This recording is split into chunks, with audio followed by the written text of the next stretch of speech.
Okay అండి. ఓం నమో వెంకటేశాయ. వైశాఖ శుద్ధ ఏకాదశి శ్రీ స్వామివారి వార్షిక కళ్యాణోత్సవంలో భాగంగా ఈరోజు మన అనపర్తి స్టేట్ బ్యాంక్ ఎదురుగా ఉన్న శ్రీ వెంకటేశ్వర ఆలయంలో కళ్యాణోత్సవం అత్యంత వైభవంగా కనువిందుగా జరిగింది. శ్రీ స్వామివారి కళ్యాణోత్సవం గురించి ప్రతి భక్తుడు ఎదురు చూసేది ముఖ్యంగా స్వామివారి అంతరాలయ దర్శనం. స్వామివారి అంతరాలయ అనంతరం భక్తుడికి ఇచ్చే తలంబరాలు ముఖ్యం. ఇది అందరికీ జరగడం పూర్వజన సుకృతం. మరియు శ్రీ స్వామివారి కళ్యాణోత్సవం తిలకించినప్పుడు భక్తులందరూ విశేష సంఖ్యలో వస్తుంటారు. స్వామివారికి కోరికలు తెచ్చే భక్తుల పాటి కొంగు బంగారం, కలపవృక్షం, కామధేనుగా ప్రసిద్ధి. మన వెంకటేశ్వర స్వామి ఆలయంలో ప్రతి శనివారం మన 7 వాహనాల సేవ ప్రారంభమై సుమారు 7 సంవత్సరాలు జరుగుతుంది. ఈ 7 సంవత్సరాల్లో గడువాహనం, అనువాహనం, శాసవాహనం, సూర్యప్రభ, చంద్రప్రభ వాహనం, గజవాహనం, సింహవాహనం ఇలా 7 వాహనాలు కూడా అనపత్తి నగర పురవీధుల గుండా స్వామివారి పల్లకీ సేవ జరుగుతుంది. ఈ పల్లకీ సేవలో పాల్గొన్న వారికి 7 వారాలు పల్లకీ సేవలో పాల్గొన్న భక్తులు 8వ వారం కూడా వస్తున్నారు.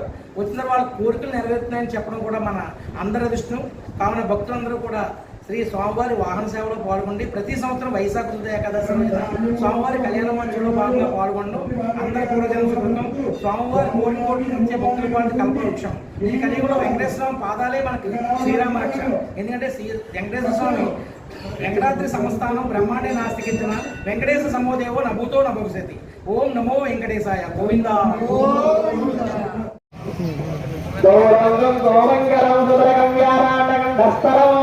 ఇంకా వర్షం మీద బాగా చేసినట్టు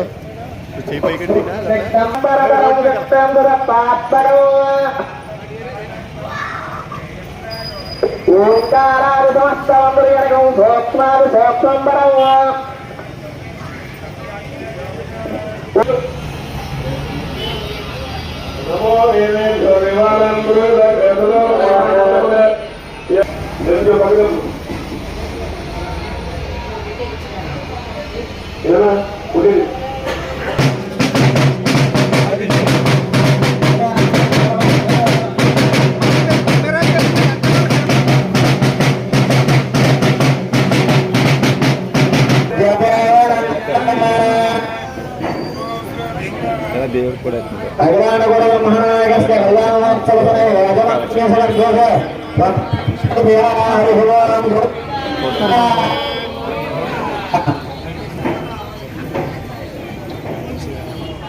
శ్రీ కొండాసుపట్ల ఎదురుగా ఉన్న శ్రీ అలివేలు వెంకటేశ్వర స్వామి వారికి ప్రతి సంవత్సరం కూడా వైశాఖ మాసం ఏకాదశి రోజున కళ్యాణ కార్యక్రమం జరుగుతుంది. కావున భక్తులందరూ కూడా వేసి శ్రీ స్వామివారి యొక్క తీర్థ ప్రసాదాలు పొందుతారని చెప్పి మరి కోరుతున్నాం. అట్లాగే కాలసర్ప దోషానికి అలా అందరూ కూడా కళ్యాణం అయిన తర్వాత లాస్ట్ని ఆలయంలోకి దర్శించుకుని స్వామివారి యొక్క తీర్థ ప్రసాదాలు పొందుతారని చెప్పి మరి కోరుతున్నాం. ముందుగా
देवाय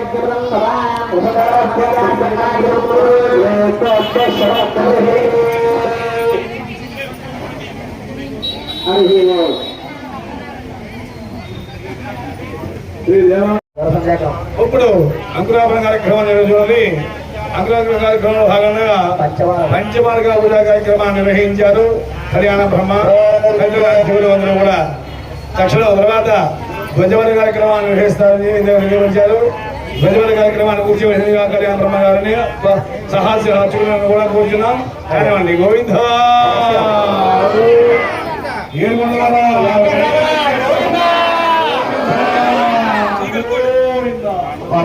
చెప్పినట్టుగా ఈ యొక్క పంచమార్గ పూజ కార్యక్రమం అయిన తర్వాత ధ్వజారోహణ కార్యక్రమం మొదలుపెడతామండి. అవశ్యం గణానంత గణపతి